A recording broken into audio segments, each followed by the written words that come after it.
नारायण नारायण नारायण नारायण नारायण नारायण नारायण नारायण।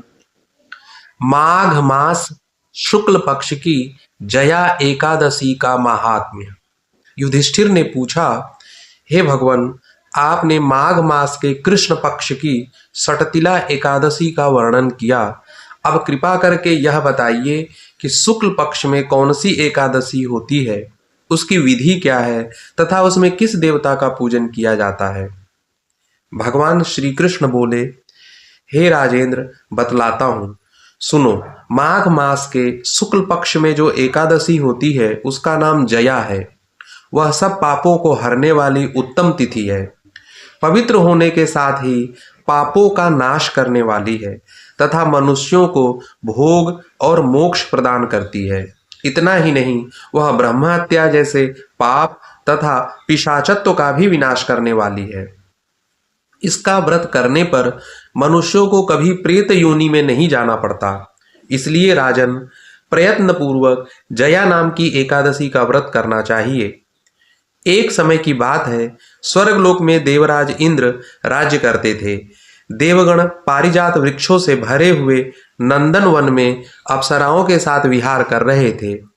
50 करोड़ गंधर्वों के नायक देवराज इंद्र ने स्वेच्छानुसार वन में विहार करते हुए बड़े हर्ष के साथ नृत्य का आयोजन किया। उसमें गंधर्व गान कर रहे थे, जिसमें पुष्पदंत, चित्रसेन तथा उसका पुत्र ये 3 प्रधान थे। चित्रसेन की स्त्री का नाम मालिनी था। मालिनी से एक कन्या उत्पन्न हुई थी जो पुष्पवंती के नाम से विख्यात थी। पुष्पदंत गंधर्व के एक पुत्र था जिसको लोग माल्यवान कहते थे। माल्यवान पुष्पवंती, जो कि मालिनी की पुत्री थी, उसके रूप पर अत्यंत मोहित था। ये दोनों भी इंद्र के संतोषार्थ नृत्य करने के लिए आए थे। इन दोनों का गान हो रहा था। इनके साथ अप्सराएं भी थीं। परस्पर अनुराग के कारण ये दोनों मोह के वशीभूत हो गए। चित्त में भ्रांति आ गई, इसलिए वे शुद्ध गान न कर सके। कभी ताल भंग हो जाता और कभी गीत बंद हो जाता था। इंद्र ने इस प्रमाद पर विचार किया और इसमें अपना अपमान समझकर वे कुपित हो गए। अतः इन दोनों को शाप देते हुए बोले, ओ मूर्खों, तुम दोनों को धिक्कार है। तुम लोग पतित और मेरी आज्ञा भंग करने वाले हो। अतः पति पत्नी के रूप में रहते हुए पिशाच हो जाओ।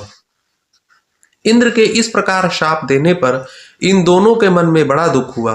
वे हिमालय पर्वत पर चले गए और पिशाच योनि को पाकर भयंकर दुख भोगने लगे। शारीरिक पातक से उत्पन्न ताप से पीड़ित होकर दोनों ही पर्वत की कंदराओं में विचरते रहते थे। एक दिन पिशाच ने अपनी पत्नी पिशाची से कहा, हमने कौन सा पाप किया है जिससे यह पिशाच योनि प्राप्त हुई है। नरक का कष्ट अत्यंत भयंकर है तथा पिशाच योनि भी बहुत दुख देने वाली है। अतः पूर्ण प्रयत्न करके पाप से बचना चाहिए। इस प्रकार चिंतामग्न होकर वे दोनों दुख के कारण सूखते जा रहे थे। दैव योग से उन्हें माघ मास की एकादशी तिथि प्राप्त हो गई। जया नाम से विख्यात तिथि, जो सब तिथियों में उत्तम है, वह आई। उस दिन उन दोनों ने सब प्रकार के आहार त्याग दिए, जलपान तक नहीं किया, किसी जीव की हिंसा नहीं की, यहाँ तक कि फल भी नहीं खाया। निरंतर दुख से युक्त होकर वे एक पीपल के समीप बैठे रहे। सूर्यास्त हो गया।